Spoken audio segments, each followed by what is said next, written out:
Hello, very good morning dears. आज हम एक नया चैप्टर शुरू कर रहे हैं, सारणिक या डिटरमिनेंट्स। यदि हमारे पास दो समीकरण हैं a1x plus b1y is equal to c1 और a2x plus b2y is equal to c2, तो हमने पिछले चैप्टर में क्या करा था, इन समीकरणों को मैट्रिक्स के रूप में लिखना सीखा था। कैसे लिखा था हमने इनको? a1 b1 a2 b2 x y is equal to c1 c2, इस प्रकार से। साथ ही साथ हमने 10th में क्या पढ़ा था कि इन समीकरणों को हल करना सीखा था कि इन समीकरणों के हल कब अद्वितीय होते हैं और कब इनके जो हल होते हैं वो समपाती और क्या होते हैं, हल अस्तित्व में नहीं होते हैं। तो उसके लिए हमने क्या कंडीशंस पढ़ी थी? a1/a2 और b1/b2 में संबंध पड़ा था कि यदि a1/a2 is not equal to b1/b2 तो इस समीकरण को हम संगत समीकरण युग्म या कंसिस्टेंट पेयर ऑफ इक्वेशंस कहते हैं। और यदि a1/a2 इक्वल टू b1/b2 हो तो हम इसे असंगत समीकरण युग्म कहते हैं। तो असंगत समीकरण युग्म में इस समीकरण के हल क्या होते हैं? अस्तित्व में नहीं होते। तो यदि a1/a2 is not equal to b1/b2 है, क्या हम इसको कहते हैं कि a1b2 minus a2b1 is not equal to 0, तो हम कहते हैं कि यह समीकरण युग्म क्या है? एक संगत समीकरण युग्म है, अर्थात इस समीकरण युग्म का जो हल है वो अद्वितीय हल है, एक और केवल एक ही हल है। तो इस संख्या को a1b2 माइनस a2b1, इस संख्या को ही हम क्या कहते हैं? इस अवयव a1 a2 b1 b2, इसको इसका सारणिक कहते हैं। तो हम लिखते हैं अवयव का सारणिक a1 b1 a2 b2, ये हमारी एक मैट्रिक्स है। तो इसका जो सारणिक होगा इसको हम डिटरमिनेंट ऑफ a से निर्मित करते हैं और इसको हम ऐसे लिखते हैं a1 b1 a2 b2। इस बार हम खाली दो सीधी रेखाएं खींचेंगे, कोष्टक का प्रयोग नहीं करेंगे, ब्रैकेट का प्रयोग नहीं करेंगे, केवल सीधी रेखाएं खींचेंगे। तो यहां से हम परिभाषित कर सकते हैं कि किसी भी अवयव का सारणिक उससे संबद्ध एक संख्या होती है। किसी भी अवयव से संबद्ध एक संख्या होती है जिस संख्या को हम उस अवयव का सारणिक कहते हैं। या हम इसे ऐसे भी परिभाषित कर सकते हैं कि यदि m वर्ग अवयवों का एक समुच्चय है और k संख्याओं का एक समुच्चय है, ये संख्याएं वास्तविक भी हो सकती हैं और कॉम्प्लेक्स सम्मिश्र भी हो सकती हैं। तो एक फलन f जो कि m से और k में होता है, मतलब अवयवों के समुच्चय से संख्याओं के समुच्चय में होता है, जहां की हम कह सकते हैं कि f a is equal to k, जहां ये a एक वर्ग अवयव है, इस m का एक मेंबर है, और ये k कोई संख्या है, अर्थात इस k का कोई अवयव है। यदि कोई फलन इस प्रकार से परिभाषित है, वर्ग अवयवों के समुच्चय से संख्याओं के समुच्चय में एक फलन जहां कि f a equal to k, a एक वर्ग अवयव है, m का सदस्य है, और k इस संख्याओं के समुच्चय का कोई सदस्य है। तो इस f a को हम कहते हैं अवयव a का सारणिक, अवयव a का सारणिक कहते हैं। तो इसकी परिभाषा हो गई कि प्रत्येक अवयव से संबद्ध एक संख्या होती है, उस संख्या को उस अवयव का सारणिक कहते हैं। अब इसमें हम कुछ एग्जांपल देखते हैं।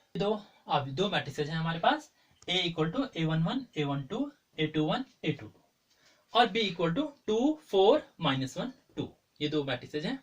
तो इस अवयव a का जो सारणिक या डिटरमिनेंट होगा हम निरूपित करेंगे डिटरमिनेंट ऑफ a से, इज इक्वल टू, इसको लिख देंगे हम a11 a12 a21 a22, इस प्रकार से। और इस अवयव b का सारणिक निरूपित करेंगे डिटरमिनेंट ऑफ b से, और इसको हम लिख देंगे 2 4 -1 2। ध्यान देना हमने कि एलिमेंट्स तो वही रहेंगे, जो मैट्रिक्स के एलिमेंट है वही डिटरमिनेंट के भी एलिमेंट रहेंगे, केवल क्या अंतर होगा इसमें, यहां हम ब्रैकेट का यूज करते हैं और यहां हम क्या करेंगे, दो खड़ी रेखाएं यूज करेंगे, वर्टिकल लाइंस यूज करेंगे।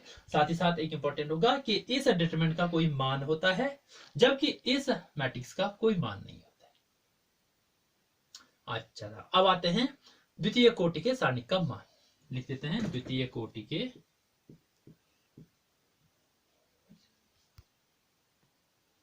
सारणिक की कोटि, ऑर्डर ऑफ डिटरमिनेंट। किसी भी सारणिक का जो आकार होता है वो वर्गाकार होता है, अर्थात उसमें पंक्तियों और स्तंभों की संख्याएं बराबर होती हैं, क्योंकि सारणिक उसी अवयव का हमारा निकलेगा जो कि वर्ग अवयव होगा, स्क्वायर मैट्रिक्स होगी, मतलब जिसमें नंबर ऑफ रोज और नंबर ऑफ कॉलम्स क्या होंगे, इक्वल होंगे, जैसे ये है। तो इस मैट्रिक्स में 2 रोज 2 कॉलम्स हैं, तो इसके जो करस्पॉन्डिंग डिटरमिनेंट है, संगत अवयव है, संगत सारणिक है, उसमें भी 2 रोज और 2 कॉलम्स है।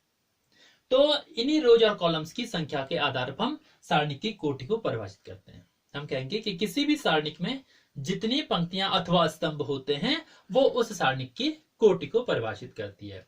मतलब जैसे इसमें दो पंक्तियां या 2 स्तंभ है, तो इस सारणिक की कोटि हो जाएगी 2, तो इसे हम द्वितीय कोटि का सारणिक और डिटरमिनेंट ऑफ सेकंड ऑर्डर कहेंगे।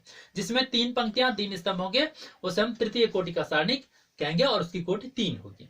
जिसमें 4 पंक्तियां 4 स्तंभ होंगे उसे हम चतुर्थ कोटि का सारणिक कहेंगे और उसका क्रम होगा 4। तो सारणिक की कोटि हो गई कि जितने पंक्तियों अथवा स्तंभों की संख्या होगी। सारणिक में पंक्तियों अथवा स्तंभों की संख्या, ये उसकी कोटि को परिभाषित करेगा।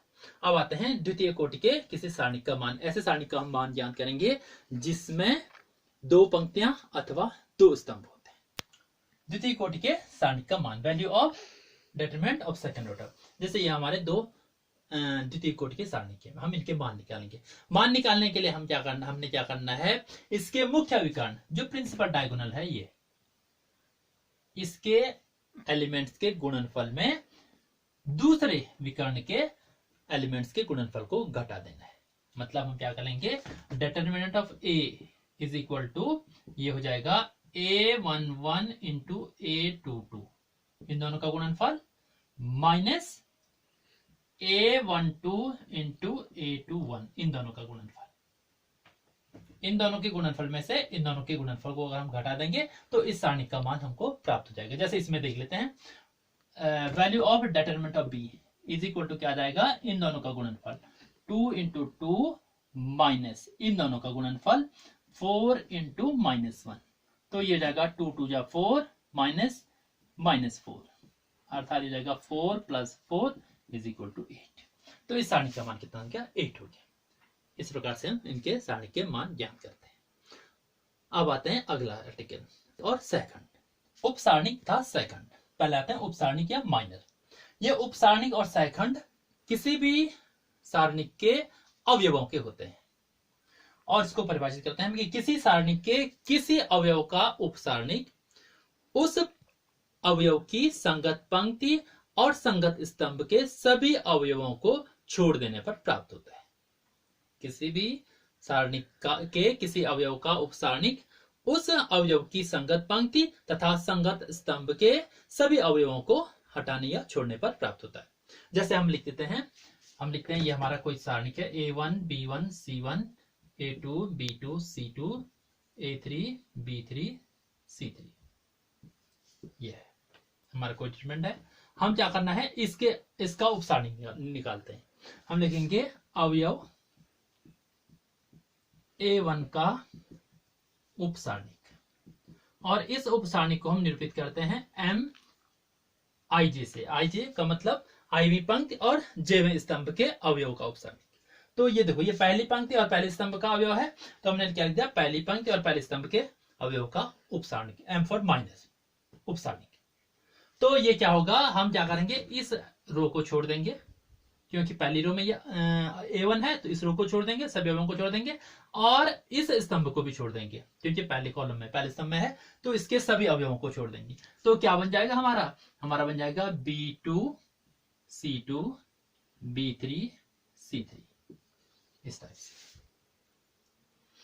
तो हम देख रहे हैं कि उप सारणिक की जो कोटि होती है वो दिए गए सारणिक से एक कम होती है। जैसे ये इसमें 3 पंक्तियां 3 स्तंभ है तो इसकी कोटि हो गई 3, और इसमें 2 पंक्तियां 2 स्तंभ है तो इसकी कोटि हो गई 2।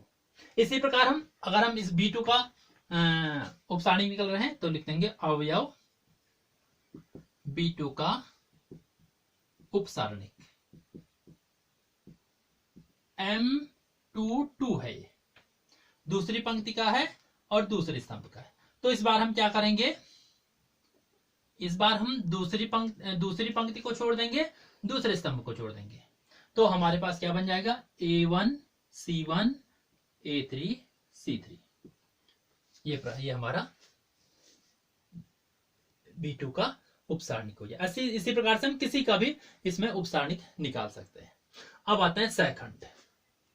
किसी सारणिक के किसी अवयव का सहखंड उसका चिन्ह सहित उपसारणिक होता है।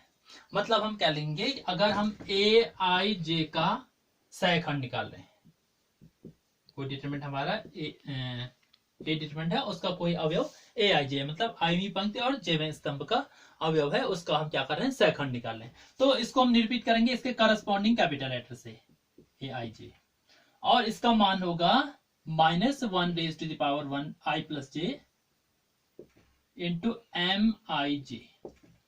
ये -1 raised power I plus j उसका चिन्ह निर्धारित करेगा।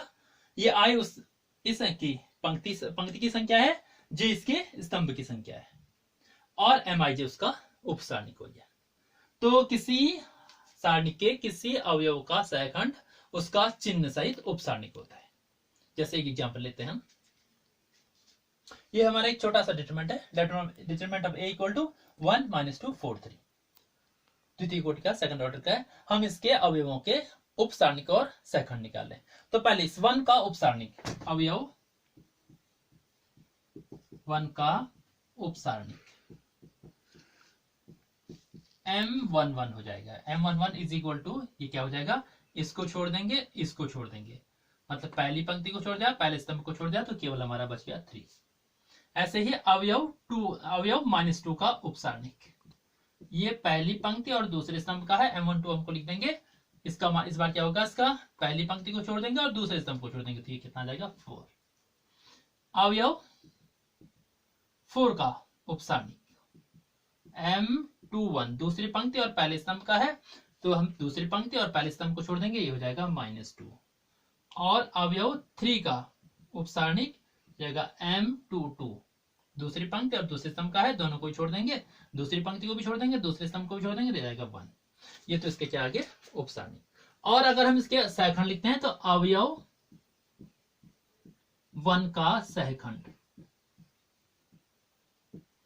A11 इज इक्वल टू कितना हो जाएगा, ये -1 रेज़ टू द पावर, पहली पंक्ति है, पहला स्तंभ है, इंटू M11, ये हो जाएगा आपका -1 का स्क्वायर इंटू M11 का मान 4 हो गया, तो हो जाएगा 1 × 4 इज इक्वल टू 4। ऐसे अवयव -2 का second A12 is equal to -1 raise to the power 1 + 2 1 2 I equal to 1 j equal to 2 into M12, तो हो जाएगा -1 raise power 3 into 4, sorry M11 3 था, ये 3 आ जाएगा और ये जाएगा 4, तो हो जाएगा -1 इंटू 4 इज इक्वल टू -4।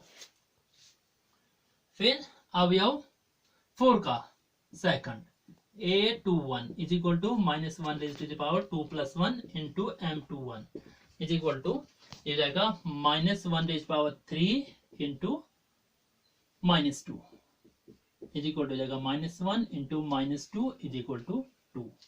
और अंत में अवयव 3 का second A22 is equal to -1 raise power 2 + 2 into M22, ये जाएगा -1 raise power 4 into 1 is equal to 1 into 1 is equal to 1। तो ये इसके उपसारणिक हो गया और ये इसके सेकंड हो गए।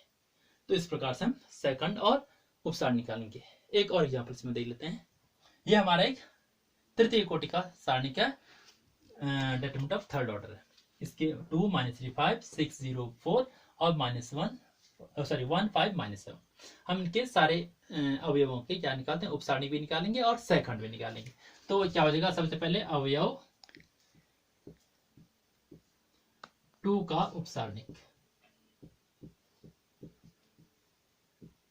जाएगा M11, क्योंकि पहली पंक्ति है और पहले स्तंभ का है, तो ये जाएगा, इसको भी छोड़ देंगे हम, इसको भी छोड़ देंगे, इसको और इसको छोड़ दिया हम, तो हमारे पास बच गया 0 4 5 -7। ये हो जाएगा is equal to 0 into -7, 0 -5 into 4 20, तो ये जाएगा -20। और इसी का हम सहखंड लिख देते हैं, A11 इज इक्वल टू जाएगा -1 raised to the power 1 + 1 into M11, मतलब जाएगा -1 का square into 20 is equal to 1 into 20 is equal to 20। ऐसे ही अवयव -3 का निकालते हैं,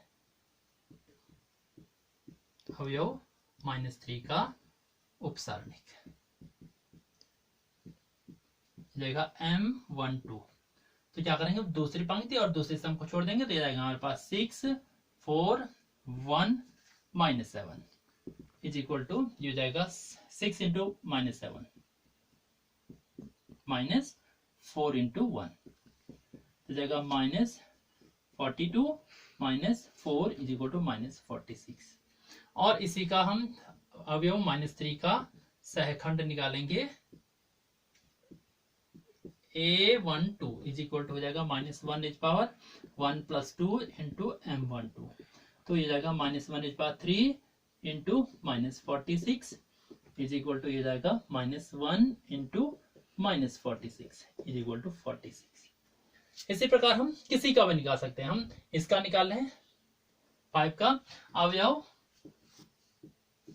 -5 का उपसारणिक। ये जो -5 अवयव है तीसरी पंक्ति में है और दूसरे स्तंभ में है, तो हमको इसको लिख देंगे M32, तीसरी पंक्ति है दूसरा स्तंभ है, M32 इज इक्वल टू, ये जाएगा तीसरी पंक्ति और दूसरे स्तंभ को छोड़ देंगे, तो जाएगा 2 5 6 और 4, तो इसका मान जाएगा 2 इंटू 4 -5 इंटू 6, तो 2 इंटू 4 हो गया 8 8 -30 इज इक्वल टू -22। और इसी का अगर हम सहखंड निकालेंगे, A32 इज इक्वल टू हो जाएगा -1 raise power 3 + 2 into M32 is equal to -1 raise power 5 into -22, -1 raise power 5 का मान -1 ही होता है, इंटू -22 इज इक्वल टू हो जाएगा 22। तो इस प्रकार से हम किसी का भी उपसारणिक और सहखंड ज्ञात कर सकते हैं। इसके लिए हमने 1.4 जो एक्सरसाइज है उपसारणिक और सहखंड निकालने की, वो हमारा होमवर्क रहेगा। Thank you.